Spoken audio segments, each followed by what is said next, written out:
Let me tell you something. When you think about Colonel Sanders, you probably picture that nice old man with the white suit and the friendly smile. He was born way back in 1890 in a little old four-room house in Indiana. His life wasn't handed to him on a silver platter. Nah, his platter was empty, and he had to figure out how to fill it himself. It was during this time, standing on a stool in the kitchen to reach the stove, that he first learned to cook. His daddy passed away when he was just 5 years old. 5, at an age when most kids are just learning to tie their shoes. Harlan's whole world got turned upside down. No high school diploma, no college degree, just his 2 hands and a will to survive. Every single one of those tough days was building something inside of him. It was building a grit, a toughness, a spirit that refused to be broken. So when you look at that iconic image of the Colonel, I want you to remember this part of the story. Remember the little boy from Indiana who had to grow up too fast. Remember the kid who had to choose between school and survival and chose survival. Welcome to Scratch to Fortunes. Here we share raw, unfiltered stories of people who started from nothing and ended up among the world's richest. Hit subscribe so you don't miss a story that could totally change how you think about success. Maybe even your own life. It started in a tiny kitchen with a hungry family, with hardship, with loss, and with the kind of pressure that either crushes you or turns you into a diamond. Now you might think, okay, he had a tough childhood, but things must have gotten better. Wrong, dead wrong.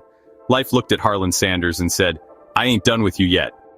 Steamboat pilot, railroad fireman, lawyer, insurance salesman, ferry boat operator, tire salesman. He studied law by correspondence and actually started practicing in court. But his career came to a screeching halt after he got into a brawl, a full-on fistfight, with his own client right there in the courtroom. It also meant he had to start all over again. Then there was the Great Depression. The whole country was struggling, and Harlan was right there in the thick of it. He had a gas station in Corbin, Kentucky, but people didn't have money for gas. He was facing financial ruin, watching everything he had worked for crumble. He was fired from jobs. His businesses went under. He made mistakes. He had setbacks that would make most people give up. But every time he got knocked down, he didn't just get back up. He got up with a new idea. He got up with more determination. He got up with a new goal. He was learning that failure ain't the end of the road. It's just a detour. That grit turned into the fuel for something bigger. Here's the thing about a true hustler. They don't know how to quit. When one door closes, they start looking for a window to crawl through. He cleared out a little storeroom in the back of his gas station. He put a single table in there with 6 chairs. He started serving meals to truck drivers and traveling families. He wasn't just trying to make a quick buck. He was trying to build a reputation. People started talking. If you're passing through Corbin, you gotta stop at Sanders' place. He worked from sunup to sundown, perfecting his craft. He was the head cook, the head waiter, the chief bottle washer. He was obsessed with making his food better and better. He was constantly experimenting and trying to improve. This man's work ethic was legendary. Success isn't an accident. It's relentless effort, day in and day out. While other people were sleeping, Harlan was probably up thinking about new ways to cook green beans. That level of dedication takes everything. So his restaurant was doing well. People loved his food. But Harlan wasn't satisfied. He wanted to make the best fried chicken anyone had ever tasted. One day, he saw a demonstration for a new invention, the pressure cooker. He thought, what if I could use this to fry chicken? The first few attempts were a disaster. Chickens exploded, making a mess all over his kitchen, but he didn't give up. He tinkered with the pressure, modified the cooker, and kept trying until he got it just right. He figured out how to pressure fry a chicken in under 10 minutes, keeping it juicy on the inside and crispy on the outside. But it wasn't just the cooking method, it was the flavor. Harlan spent years perfecting his blend of herbs and spices. He finally landed on a secret recipe of 11 herbs and spices. He was so protective of this recipe that he kept the ingredients locked away in his head. He knew, with his new pressure frying technique and his secret recipe, that he had something truly special. He had the best chicken in the world. He knew his chicken was finger-licking good long before it became a famous slogan. This is a crucial lesson for anybody with a dream. Just when Harlan thought he had it made, life threw him another curveball. A new interstate bypassed his restaurant in Corbin.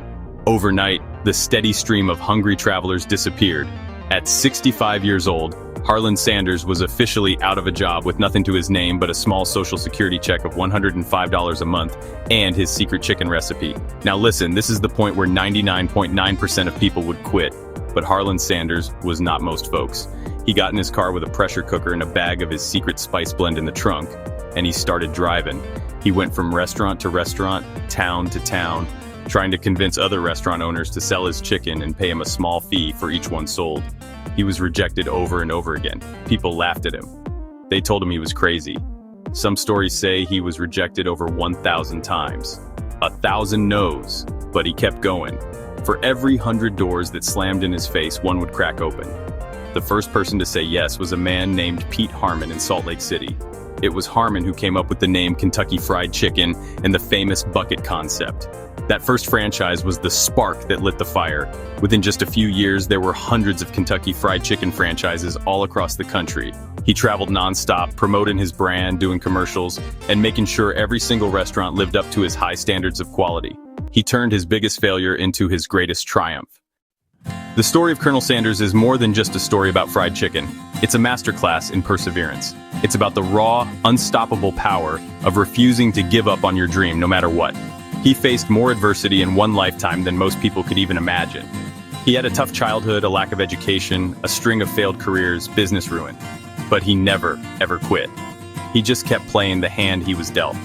The most important ingredient in his recipe wasn't one of the 11 herbs and spices. It was his unbreakable will.